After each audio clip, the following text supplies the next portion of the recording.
Hello students, तो complex analysis की अगली क्लास में आप सभी का स्वागत है। तो आज हम कॉम्प्लेक्स एनालिसिस की एक इम्पोर्टेंट थ्योरम के ऊपर बात करने वाले हैं, जो है आपकी कॉची इंटीग्रल थ्योरम। तो सबसे पहले हम इसके स्टेटमेंट पे चलते हैं यहाँ पे कि आपके पास कोई फंक्शन एफ जेड है, वो आपके पास रेगुलर फंक्शन है, and if F dash Z है वो आपका कैसा फंक्शन है, कंटिन्यूस है प्रत्येक पॉइंट के ऊपर, then on a close contour c. कोई आपके पास कोई क्लोज कर्व सी दिया गया है, उसके अंदर जो फंक्शन एफ जेड है वो कंटिन्यूस है। देन आपको शो करना है कि उसकी जो क्लोज कर्व के अंदर जो इंटीग्रेशन है उस फंक्शन का वो जीरो के इक्वल होता है। सो यहाँ पे हम क्या करेंगे कि हम ये वाला जो पार्ट है, ये वाला जो आपका पार्ट है वो लेके चलते हैं और इसको है वो जीरो के बराबर प्रूफ कर देंगे। तो हमारा जो सॉल्यूशन है, जो हमारी थ्योरम है, वो यहाँ पे आपकी प्रूफ हो जाएगी। तो सबसे पहले तो इस स्टेटमेंट में गौर करने वाली दो तीन बातें हैं कि यहाँ पे आपके पास दिया हुआ है कि जो फंक्शन जो एफ डैश जेड है वो आपका कैसा फंक्शन है, कंटिन्यूस फंक्शन है। तो कंटिन्यूस है तो ये इम्प्लाइज करेगा जो एफ जेड है वो आपका कैसा होगा, डिफरेंशिएबल होगा।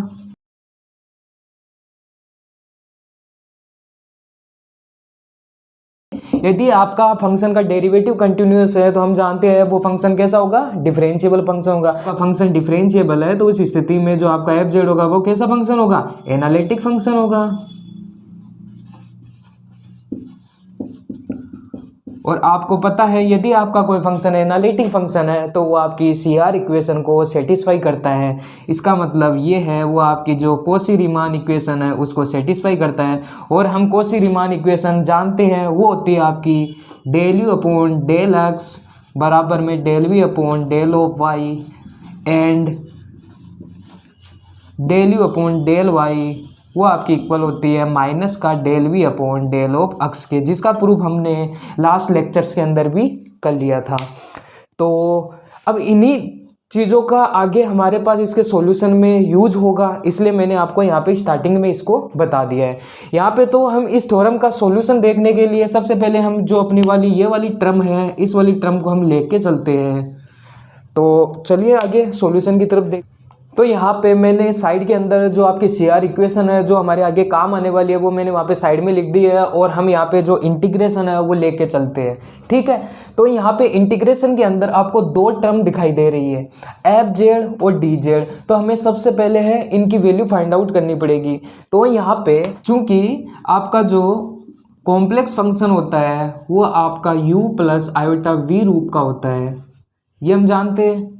और साथ में आपका जो जेड फंक्शन होता है वो भी आपके पास x प्लस आयोटा वाई रूप का होता है। यदि इससे हम डी जेड की वैल्यू फाइंड आउट करें तो वो आपके पास आती है d x plus iota of d of y. इसको आप इक्वेशन नंबर एक बार 1 दे दीजिए, और इसको आप इक्वेशन नंबर 2 दे दीजिए, और इसको इक्वेशन नंबर 3 दे दीजिए। अब क्या करिए कि आपकी जो इक्वेशन 2 और इक्वेशन 3 है वो आप इक्वेशन नंबर 1 में पुट कर दीजिए। ओके, पुट करने के बाद में हमारे पास जो इंटीग्रेशन जो निकल के आता है वो आता है आपके पास u plus iota v into के अंदर d x plus iota d Y.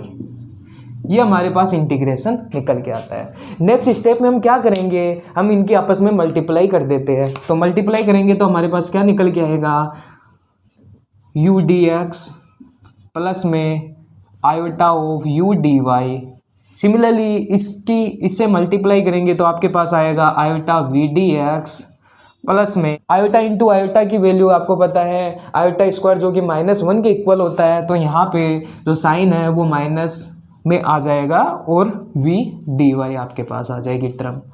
Okay, अब इसके बाद में नेक्स्ट स्टेप में हम क्या करते हैं, हम जो रियल पार्ट है उनको एक साथ लिख लेते हैं और जो इमेजिनरी पार्ट है उनको एक साथ लिखते हैं। तो यहाँ पे आपके पास निकल के आता है यू डी एक्स और साथ में आपके पास माइनस का वी डी वाई। साथ में हम इंटीग्रेशन को भी तोड़ देते हैं यहाँ पे, तो प्लस इंटीग्रेशन में ये सी आइटा हम बाहर कॉमन लेते हैं तो आता है आपके पास वी डी एक्स प्लस में यू डी वाई। ओके, ये वाली टर्म है वो आपके पास यहाँ से निकल के आती है, जिनको हमने सेपरेट कर दिया। अब आगे हम क्या करें, आपने एक ग्रीन थ्योरम पढ़ी होगी, उसका हम यूज करने वाले हैं। तो ग्रीन थ्योरम आपकी क्या होती है, इसको एक बार मैं इक्वेशन नंबर आपकी 4 दे देता हूँ। तो हम जानते हैं, चूंकि ग्रीन थ्योरम का स्टेटमेंट से हम जानते हैं, जिसका हम इसके अंदर इंटीग्रेशन में यूज करेंगे। ग्रीन थ्योरम का स्टेटमेंट होता है, यदि आपके पास कोई क्लोज कर्व सी है पी डी एक्स, उसका integration P d x plus Q d y के रूप में है, तो इसको ये सरफेस के इंटीग्रेशन में चेंज कर देता है। तो यहाँ पे ये डबल इंटीग्रेशन में निकल के आता है, और ये सरफेस एस ऑफ, यहाँ पे ये आता है आपके पास del q upon del of x minus का del p upon del of y into में d x into d of y. ये आपकी ग्रीन थ्योरम का स्टेटमेंट है। तो इसका यूज है वो हम इक्वेशन नंबर आपकी जो 4 है उसके अंदर करने वाले हैं। तो यहाँ इस थ्योरम के अंदर हम देखते हैं कि dx के साथ वाली जो टर्म है वो आपके पास p है, और dy के साथ वाली जो टर्म है वो आपके पास q है। तो यहाँ पे यदि हम कंपेयर करें तो यहाँ पे जो ये u है ये तो आपका हो गया p को डिनोट कर रहा है, और जो ये माइनस v है विथ सिंबल, ये किसको डिनोट कर रहा है, क्यू को डिनोट कर रहा है। सिमिलरली ये आपके पास P को डिनोट कर रहा है, और ये आपके पास Q को डिनोट कर रहा है। तो हम क्या करते हैं, इक्वेशन, ये आपकी जो ग्रीन थ्योरम है उसका यूज इक्वेशन नंबर 4 में कर देते हैं। इसलिए by equation 4 to equation 4 can be written as Green theorem by using then that is implies, ये डबल इंटीग्रेशन में आपके पास कन्वर्ट हो जाता है, और यहाँ पे आपके पास जो Q है, Q यहाँ पे क्या है, माइनस का V, तो माइनस का del V upon del x, okay, और माइनस का sign del P upon del Y, P आपके पास U है तो यहाँ पे ये आ गया del U upon del of Y, और ये पूरे का आपके पास आ गया इंटीग्रेशन के अंदर dx into d of y. Similarly next वाली टर्म के अंदर हम देखते हैं प्लस में iota double integration of surface में चेंज होता है, तो यहाँ पे d q upon d x, तो क्यों यहाँ पे u है तो ये आता है del u upon del of x, minus में p की वैल्यू यहाँ पे v है तो del v upon del of y, और पूरे का इंटीग्रेशन के बाद ये dx और dy, ओके। अब हम क्या करेंगे, हमने जो हमारी जो CR इक्वेशन है जो वहाँ पे स्टार्टिंग में देखी थी उसका यूज है वो हम इस इक्वेशन में करेंगे, ठीक है। इसको एक बार इक्वेशन नंबर आप 5 दे दीजिए। अब हम देखते हैं कि जो हमारी जो CR इक्वेशन है उसका यूज हम इसके अंदर करें तो हमें दिख रहा है कि यहाँ पे जो माइनस का del v upon del x है वो आपके किसके बराबर है, del u upon del of y के। तो यहाँ पे वैल्यू पुट कर देते हैं हम डबल इंटीग्रेशन ऑफ सरफेस, तो वो है आपके पास del u upon del of y minus का sign del u upon del of y, total integration is d x into d of y, ठीक है, plus iota double integration of surface. Similarly जो आपके पास del u upon del x है वो किसके बराबर है, आपके पास del v upon del of y से, ठीक है। तो यहाँ पे del v upon del Y और माइनस का sign del v upon del of y, okay, d x into d of y. यहाँ पे ये दोनों टर्म है वो जीरो हो जाएगी, ओके।